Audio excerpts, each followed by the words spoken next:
자, 여러분들 앞에서 선생님하고 같이 뉴턴의 법칙, 우리가 천재라고 불리는 사람 중에 대명사잖아요. 그 사람의 뉴턴의 세 가지 법칙에 대해서 여러분들이 공부하느라고 굉장히 많이 수고를 했을 텐데, 자, 그걸 얼마나 이해했는지 지금부터 논술 따라잡기를 통해 가지고 한번 선생님하고 같이 확인해 보도록 해요.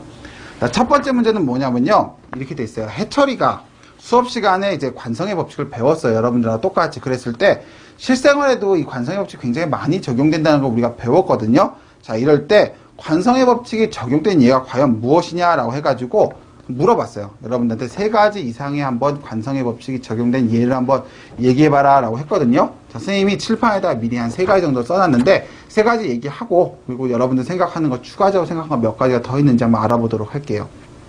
자, 첫 번째로 이런 게 있을 수 있어요. 야구방망이로 이불을 터는 경우가 있는데요. 야구방망이로 이불을 턴다. 자, 선생님 여기 들고 있는 요것이 이불이라고 한번 생각을 해봐요. 여기 이불에 뭔가 점점점점 뭔가 지저분한 게 묻어있을 때 내가 야구방망이 이렇게 탁 쳤어요. 그럼 어떻게 돼요? 종이는 뒤로 빠지죠. 그러면서 이 위에 붙어 있었던 먼지들은 어떻게 돼요? 먼지가 당연히 어떻게 돼야 돼요? 그렇죠. 먼지는 가만히 있으려고 하는 관성이 있어요. 근데 그거를 탁 쳤으니까 어떻게 돼요? 먼지는 밑으로 떨어지고 뒤에 있었던 이불만 빠져나갔다라는 거예요. 그렇기 때문에 관성의 법칙을 이용해서 먼지를 털 수 있다라는 거예요. 자, 그럼 여러분들 과학 시간에 관성의 법칙 배웠잖아요. 뭐 해야 돼요? 엄마가 먼지 좀 털어라 하면은, 그래, 나 이거 관성의 법칙 공부하는 거야 라고 해가지고 밖에 가서 열심히 털어야죠. 엄마 나 하기 싫어, 나 도망갈래, 나 게임할 거야, 이러면 안 돼요. 아시겠죠? 두 번째 볼게요.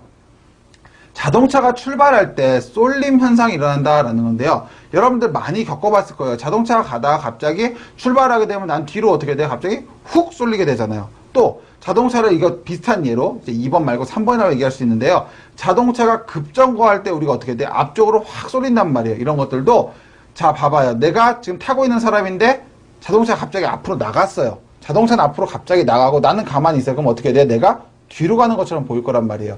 이게 바로 자동차가 출발할 때 쏠림 현상이고, 반대로 같이 가다가 얘가 갑자기 딱 멈췄어요. 그럼 어떻게 돼? 나는 가야 되잖아요. 그러니까 앞으로 쏠린단 말이에요. 이게 바로 자동차가 급정거할 때 무엇이 된다?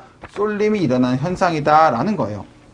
여러분들 자동차가 또 이런 것도 있어요. 우리가 갈 때 옆에서 커브를 갑자기 확 꺾었어요. 그럼 어떻게 돼요? 하고 바깥쪽으로 이렇게 기울어지죠. 이렇게 기울어지는 것도, 나는 원래 일로 가려고 했는데 자동차가 어떻게 가요? 이쪽 왼쪽으로 이렇게 꺾어졌단 말이에요. 그렇기 때문에 바깥쪽으로 이렇게 쏠리는 것 같은 현상이 일어난다라는 거예요. 이런 것들 전부가 다 관성의 법칙의 예다라는 거고요. 다음 세 번째 한번 보도록 할게요. 세 번째 그림은 빈 컵으로 선생님이 하나 준비를 해놓고 이 위에다 이렇게 종이를 얹어놨어요. 그리고 위에다 동전 하나 500원짜리 얹어놨거든요.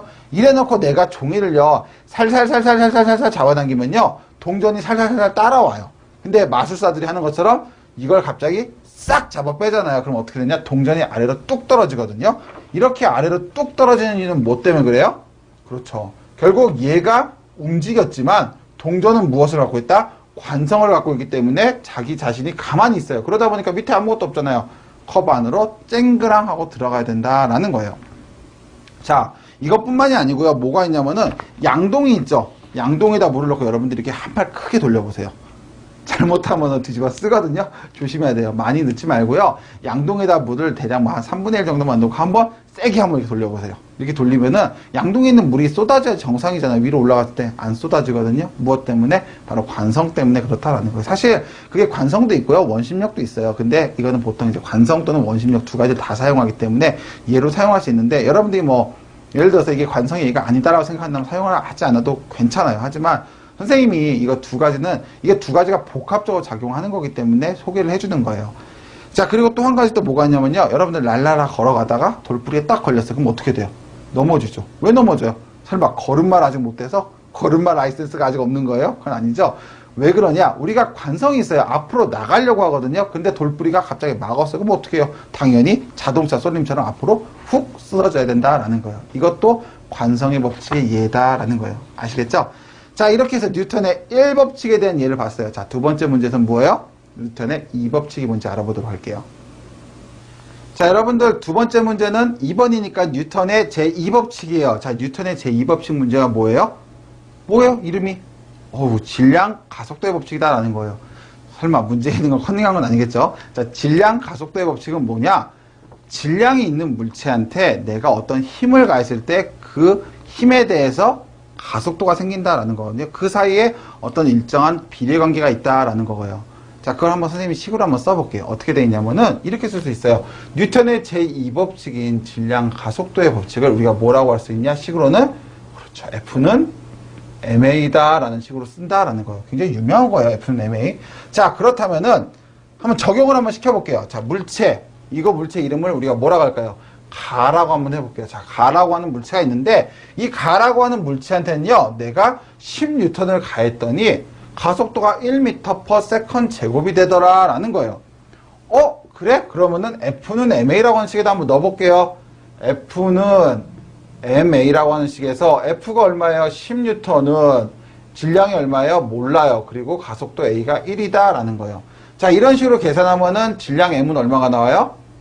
10kg이다 라는 식으로 나왔다 라는 거예요. 우리가 F는 ma에다 집어넣었더니 질량 자체는 우리가 10kg이다 라고 얘기를 할 수 있는데, 자, 그러면 만약에 여기다 내가 20N이라고 하는 힘을 가했어요.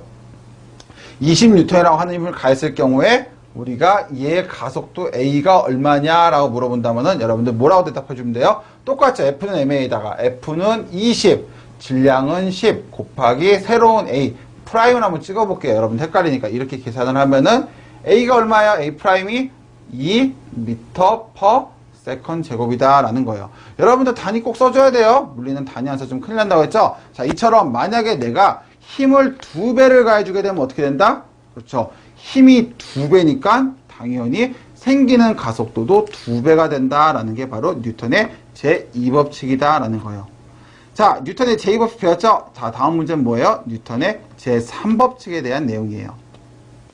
자, 여러분 3번은요. 우리가 뉴턴의 제3번째 법칙이라고 할 수 있는 제3법칙이라고 할 수 있는 작용, 반작용의 법칙에 대한 내용이거든요. 문제를 한번 자세히 읽어보고 한번 문제를 풀어보도록 할게요. 자, 민재하고 재민이라고 하는 친구가 있어요. 이름부터 수상하죠. 민재, 재민이. 뭔가 좀 수상한 애들인데 얘들이 스케이트를 신고서 빙판 위에 둘이 서 있었거든요. 근데 민재가 갑자기 재민이를 확 밀었어요. 딱 밀었더니 재민이가 뒤로 쫙 밀렸거든요. 근데 재밌게도 재민이만 밀린 게 아니라 민재도 같이 밀렸어요. 그런데 똑같은 놀이를 한 번 더 해보기 위해서 학교 운동장에 있을 때 민재가 재민이를 또 밀었거든요. 아이, 넘어져라 하고 밀었는데 정말로 이번에는 그 밀어준 민재는 밀리지 않고 재민이만 밀렸어요. 빙판에서는 우리가 보통 이제 결과가 빙판에서는 밀어준 사람도 밀리거든요. 근데 왜 모래밭에서는 내가 밀어준 대상인 재민이만 밀리고 민재는 밀리지 않을까요? 라는 거예요. 바로 그거는 작용, 반작용 때문에 그렇다라는 거거든요. 한번 설명을 한번 해볼게요. 자, 작용, 반작용이라는 건 이런 걸 얘기하는 거예요. 민재라고 하는 애가 이렇게 서 있어요. 자, 민재가 이렇게 서 있고 재민이도 서 있어요. 그런데 둘 다 마찰이 없는 이렇게 매끈한 면에 서 있어요. 그럴 경우에 얘가 얘한테 무엇을 작용을 해줬을 경우에 반대로 얘가 얘한테 무엇을 해준다? 반작용을 해준다라고 했어요. 자, 선생님 분명히 얘기했어요.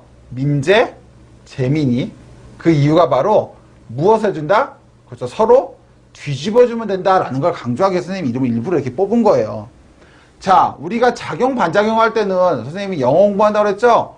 주어하고 목적어를 바꿔주면 된다고 했죠?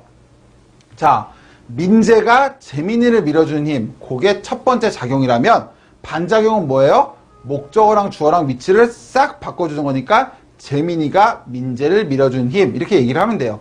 그런데 이때 이 빙판이라고 하는 면은 마찰이 없어요.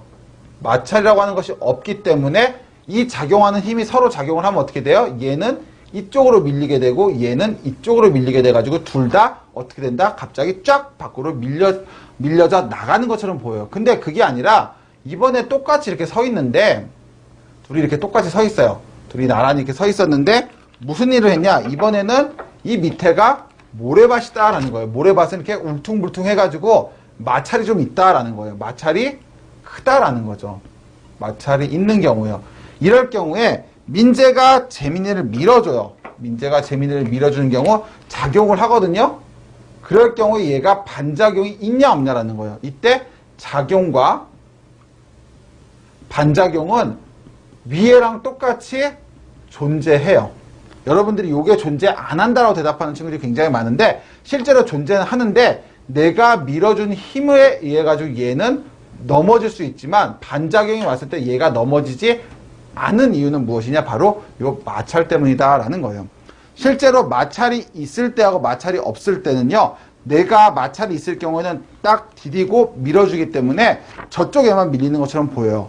하지만 내가 마찰이 없는 곳에서, 내가 아래쪽에다가 어떤 지지할 수 있는 것이 없는 상태에서 내가 어떤 친구를 밀어줬을 경우 어떻게 돼요? 나도 뒤로 밀리는 거를 느낄 수 있다라는 거예요. 우리가 어디서 그런 것들을 많이 볼 수 있냐? 바로 우주 비행사들이 이렇게 어디 우주에서 움직일 때 보면 막 이렇게 천천히 막 이렇게 움직이죠. 막 뭔가 막 이렇게 약간 뭐라 그러냐, 둔한 것처럼 막 이렇게 움직이죠.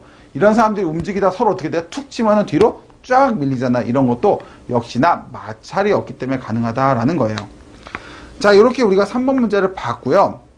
4번 문제 한번 보도록 하겠습니다. 4번 문제는 질량하고 무게의 차이가 무엇인지에 대해서 한번 설명을 하는 거거든요.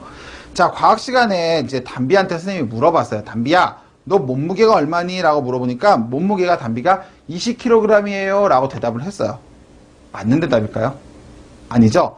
몸무게라고 물어본 건 뭐예요? 무게. 다시 말해서 우리한테 물어본 거는 중력을 물어본 거예요. 자, 한번 써보도록 할게요. 어떻게 되어 있냐면은 담비라고 하는 학생이 이렇게 서 있어요. 담비라고 하는 학생은 어디 서 있어요? 지구 위에 서 있어요. 그렇기 때문에 지구가 담비라고 하는 학생을 밑으로 잡아당기는 중력, 다시 말해서 무게 W가 있을 건데 선생님이 물어본 건 이 W를 물어봤어요. 근데 담비는 자신의 질량인 M을 대답했다라는 거예요. 담비의 질량이 실제로 얼마냐라고 한다면은 우리가 지구에서는 정의상 20kg일 경우에 요 중력이 얼마냐면은 실제로는 얼마예요? 20kg에다가 중력 가속도 9.8을 곱해가지고 계산을 해야 돼요. 근데 이제 보통 우리가 9.8이 귀찮으니까 9.8 하지 않고 10 계산하거든요. 그래서 대답은 200kg이 아니라 힘의 단위인 200N이다 라고 얘기를 해줘야 돼요. 하지만 귀찮죠? 언제 그렇게 얘기할 거예요? 야, 너 몸무게 얼마야? 라고 물어봤대. 나는 지금 내 몸무게 60kg니까 거기다 9.8 곱해가지고 얼마나 귀찮아요. 또는 10 계산하라 하더라도 나 이거 60이라고 해야 되나 600이라고 해야 돼? 이게 굉장히 헷갈리잖아요. 그래가지고 우리가 정했어요. 뭐라고 하냐면은 이렇게 정했어요. 만약에 질량이 20kg일 경우에 우리 무게를 얼마라고 대답해 주냐면요. 똑같은 20kg 중 또는 영어로는 20kg F라고 표현을 하기도 하고요. 아주 우리가 특별한 경우지만 지구에서는 이 F나 중마저도 떼버리고 그냥 20kg이라고 하더라도 일상생활에서는 똑같이 그냥 무게로 받아들여 준다라는 거예요. 하지만 과학에서는 20kg 중이 정확한 무게고요. 20kg은 뭐예요? 질량이다라는 거예요. 자, 이 관계는 무엇 때문에 생긴다? 그렇죠. 지구가 물체를 잡아당기는 중력 가속도, 그 값을 우리가 F는 ma라고 하는 식에다 곱해줘서 만든 거다. 다시 말해서 중력은 힘이고 질량이라고 하는 거는 물체의 그 질량이라고 하는 것은 거기다 중력 가속도를 곱했을 때 힘이라고 할 수 있는 무게로 바뀐다라고 하는 것을 여러분들이 꼭 기억을 해 두셔야 돼요. 아시겠죠?